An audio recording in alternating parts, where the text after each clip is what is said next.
सुप्रभात मेरे प्यारे विद्यार्थियों। आशा है आप सभी स्वस्थ और सुरक्षित होंगे। अपने अध्यापक अध्यापिकाओं द्वारा भेजी जा रही वीडियो को आप देख रहे होंगे और समझ रहे होंगे और अपने इस समय का सदुपयोग कर रहे होंगे। जैसा कहा गया बेटा, समय सबसे अमूल्य धन है। पैसा जिसको आप खर्च कर दें फिर कमा लेंगे, लेकिन समय अगर एक बार चला गया तो वो वापस लौटकर नहीं आता। इसलिए हमारे पास जो समय है उसको सदुपयोग में लेना बहुत ही ज़्यादा ज़रूरी है। आइए आज हम हिंदी व्याकरण का समास पढ़ेंगे। आइए जानते हैं समास है क्या। समास को हम संग्रह, सम्मिलन, संक्षेप या मिश्रण आदि भी कह सकते हैं। समास का शाब्दिक अर्थ होता है संक्षिप्तीकरण, अर्थात जब दो या दो से अधिक शब्दों को मिलाकर या जोड़कर नया शब्द, छोटा शब्द बनाया जाता है तो उसे कहते हैं समास। समास यानी संक्षिप्त शब्द का अर्थ होता है छोटा। तो जब हम शब्दों को जोड़कर छोटा शब्द बनाते हैं तो उसे कहते हैं समास। जैसे परीक्षा का अर्थी परीक्षार्थी, लोकमय प्रिय लोकप्रिय। ठीक है, देखिए बेटा, समास के 6 भेद हैं। अव्ययी भाव समास, तत्पुरुष समास, कर्मधारय समास, द्विगु समास, द्वंद्व समास और बहुव्रीहि समास। अब हमने समास के भेद जान लिए, समास क्या हम ये समझ गए। अब जब हम शब्दों को जोड़कर शब्दों का योग कर नए शब्द बनाते हैं उन्हें कहते हैं समस्त पद या संक्षिप्त पद। बेटा अब हम पढ़ेंगे समास विग्रह। तो जब हम इस सामासिक शब्द को, जो हमने दो शब्दों का योग किया है या जो कुछ शब्दों को लेकर जब हमने नया शब्द, जो छोटा शब्द बनाया है, उस सामासिक शब्द को, उस सामासिक पद को जब हम अलग कर देते हैं, जब हम उसका विग्रह कर देते हैं, जब उसको टुकड़ों में विभाजित कर देते हैं, यानी उन शब्दों के बीच के संबंध को हम स्पष्ट करते हैं, उनके संबंध को बता देते हैं, तो उसे कहते हैं समास विग्रह। जैसे गंगा जल, तो गंगा का जल हम इस प्रकार से भी समझ सकते हैं। जैसे हमारे पास कुछ शब्द हैं गंगा का जल, हम इन शब्दों को जब छोटा रूप देंगे तो हम इसे कह देंगे गंगा जल। तो गंगा जल समस्त पद हो गया। अब इस समस्त पद का जब हम संबंध स्पष्ट करेंगे, जैसे गंगा जल क्या है, गंगा का जल, तो यह गंगा का जल जो है यह कहलाएगा समास विग्रह। ठीक है बेटा अब आगे देखिए, हम पहला भेद पढ़ेंगे समास का, तत्पुरुष समास। ठीक है, देखो बेटा, तत्पुरुष समास क्या है। समास में 2 पद होते हैं। आपने देखा गंगा जल पढ़ा हमने, गंगा जल, गंगा और धन जल, गंगा प्लस जल, है ना। प्लस यानी धन जिसको हम जोड़ रहे हैं तो हम प्लस का साइन लगा रहे हैं ना, गंगा धन जल। ठीक है, तो यहाँ पर 2 पद है, पहला है गंगा और दूसरा है जल। तो देखिए, पहले पद को हम पूर्व पद भी कह सकते हैं। ठीक है, और जो दूसरा पद होता है उससे हम उत्तर पद भी कहते हैं। ठीक है, तो अब देखिए तत्पुरुष समास, जिस समास में पूर्व पद यानी पहला पद गौण होता है, गौण मतलब छोटा होता है, और उत्तर पद प्रधान हो, उसे तत्पुरुष समास कहते हैं। यानी जब हम उस शब्द का अर्थ देखते हैं तो उसका उत्तर पद यानी जो बाद वाला जो पद है वो क्या होता है, प्रधान होता है, उसका अर्थ क्या होता है, महत्वपूर्ण होता है। तत्पुरुष समास के 6 भेद होते हैं। ठीक है, अब 6 भेद कौन कौन से हैं इसके। कर्म तत्पुरुष समास, करण तत्पुरुष समास, संप्रदान तत्पुरुष समास, अपादान तत्पुरुष समास, संबंध तत्पुरुष समास और अधिकरण तत्पुरुष समास। तो आपने इससे पहले पढ़े होंगे कारक के चिन्ह और कारक के भेद। तो वही कर्म, करण, संप्रदान, अप्रदान, संबंध, अधिकरण, यही क्या है, हमारे तत्पुरुष के 6 भेद हैं। तो कर्म का जो है कारक चिन्ह विभक्ति चिन्ह को है। ठीक है, करण का से या के द्वारा, संप्रदान का के लिए, अपादान से, संबंध का की के, अधिकरण में और पर। अब देखिए बेटा, करण और अपादान दोनों में से है, तो यहाँ जो करण है, जो करण और अपादान है, दोनों में से का प्रयोग है। अब आप दोनों को समझेंगे कैसे। ठीक है बेटा, तो देखिए जो करण वाला है, करण क्या है, ये आपको साधन उपलब्ध कराता है, लेकिन अपादान जो है वो अलग होने का बोध कराता है ना।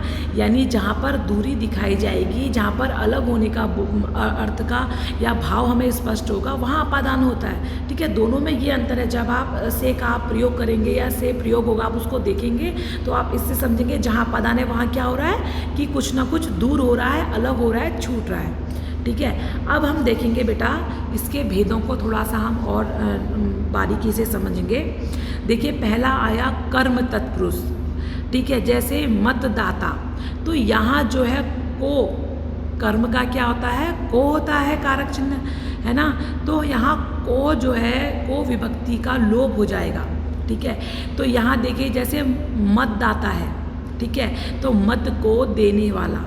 तो जब हम इस समास समस्त पद का विग्रह करेंगे तो यहाँ क्या है, को आ जाएगा। लेकिन जब हम समास का निर्माण करेंगे, समास बनाएंगे, तो ये जो को है यानी विभक्ति, जो विभक्ति चिन्ह है उनका लोप हो जाएगा, वो विभक्ति चिन्ह गायब हो जाएंगे।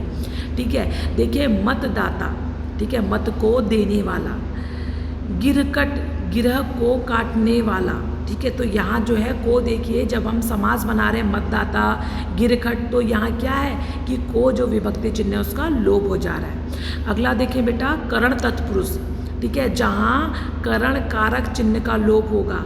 अब करण का कौन सा चिन्ह होता है, करण का चिन्ह होता है से। जन्मजात, जन्म से उत्पन्न। मुँह मागा, मुँह से मागा। गुणहीन, गुणों से हीन। ठीक है बेटा, अगला देखें संप्रदान तत्पुरुष समास। संप्रदान के लिए क्या आएगा, के लिए, तो यहाँ पर हथकड़ी यानी हाथ के लिए कड़ी, सत्याग्रह, शक्ति के लिए आग्रह, युद्ध भूमि, युद्ध के लिए भूमि। तो यहाँ देखिए जब हमने युद्ध भूमि बनाया, सत्याग्रह बनाया, हथकड़ी बनाया, तो जो के लिए परसर्ग है, कारक का जो विभक्ति चिन्ह है वो क्या हो गया, गायब हो गया, लोप हो गया उसका। अबे बेटा देखा अपदान तत्पुरुष समास। जहाँ अपादान कारक चिन्ह होता है वहाँ अपादान कारक चिन्ह क्या है, से, तो वो से का क्या हो जाएगा, लोप हो जाएगा, से चिन्ह जो है वो गायब हो जाएगा। जैसे धन से हीन, अब हमने क्या समास बनाया, धनहीन, है ना। तो यहाँ क्या है, धन से हीन, तो यहाँ जो है एक व्यक्ति क्या है, उसके पास धन नहीं है, तो नहीं या धन के बिना होने का, इसका यहाँ नहीं होने का बोध हो रहा है, इसलिए यहाँ की जो ये से, ये कौन सा विभक्ति चिन्ह दर्शाता है, कौन सा कारक चिन्ह बताता है, अपादान। अब देखिए बेटा संबंध तत्पुरुष, तो यहाँ क्या है, का जब क्या है, दो चीज़ों के बीच संबंध है ना, प्रेम सागर, प्रेम का सागर। ठीक है, तो यहाँ जो है संबंध कारक में आपने देखा कि का, की, के का बोध होगा, तो यहाँ क्या है, प्रेम सागर, प्रेम का सागर, दिनचर्या, दिन की चर्या, भारत रत्न यानी भारत का रत्न। अब देखिए बेटा अंतिम है अधिकरण तत्पुरुष।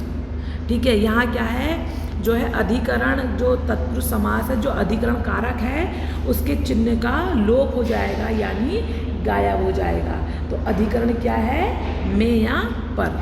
ठीक है, तो देखिए नीति पूर्ण यानी नीति में। ठीक है, आत्मविश्वास, आत्म पर विश्वास, घुड़सवार, घोड़े पर सवार। तो यहाँ जो पर है, जो में है, ये क्या है, विभक्ति के चिन्ह है। तो जब हमने नीति में निपुण, नीति में निपुण इन शब्दों का समास बनाया तो क्या हो गया, नीति पूर्ण। तो यहाँ जो में परसर्ग है, जो कारक चिन्ह है, वो क्या हो गया, गायब हो गया।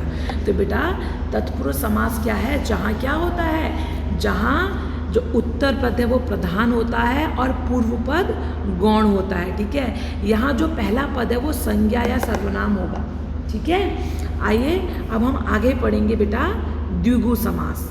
देखिए अब द्विगु समास क्या है, बहुत आसान है बेटा द्विगु समास। आप देखेंगे दो पद मैंने आपको बताए थे, तो जहाँ भी पहला पद क्या हो गया, संख्यावाचक होगा, यानी संख्या का बोध कराएगा, संख्या को बताएगा, वहाँ द्विगु समास होगा। जैसे नवरत्न, सप्तद्वीप, त्रिभुवन। ठीक है, तो यहाँ क्या है कि ये नवरत्न में देखिए नवधन रत्न, 9 रत्नों का समूह। तो सप्तद्वीप 7 द्वीपों का समूह, त्रिभुवन 3 भुवनों का समूह। तो यहाँ पर जो पूर्व पद है, जो पहला पद है वो क्या है, संख्या का बोध कराने वाला है, संख्या बताने वाला है, नंबर बताने वाला है। ठीक है बेटा। अगला देखें कर्मधारय समास, बहुत आसान है। जिस समास में पूर्व पद विशेषण और उत्तर पद विशेष। तो विशेषण क्या होता है, जो विशेषता होती है, और विशेष जिसकी विशेषता बताई जा रही होती है। तो जिस समास में जो पहला पद होगा, जो पूर्व पद होगा, वो विशेषण, वो विशेषता बताएगा, और उत्तर पद जिसकी विशेषता बताई जा रही है वो उत्तर पद में होगा। तो यहाँ कर्मधारय समास होगा। ठीक है बेटा। जैसे देखिए काली मिर्च, काली मिर्च यानी काली है जो मिर्च, तो काला होना यहाँ मिर्च की विशेषता है, और काला किसकी विशेषता है, मिर्च की। तो काली क्या है, विशेषण, और मिर्च क्या है, विशेष्य। नीलकमल, नीला है जो कमल। ठीक है। नीला है जो कमल यानी कमल की विशेषता पहले आ गई है, और जिसकी विशेषता बताई जा रही कमल, वो क्या है, वो उत्तर पद है। ठीक है। तो यहाँ विशेषण और विशेष्य का संबंध है। तो यहाँ कर्मधारय समास है। ठीक है बेटा। अगर आपको बेटा ये समझ में आ गया होगा, है ना, तो आप अपने चॉक बॉक्स में जो चैट वाला जो बॉक्स आता है उसमें यस लिख के भेजिएगा। ओके बेटा। ठीक है। ओके बेटा, bye, have a nice day.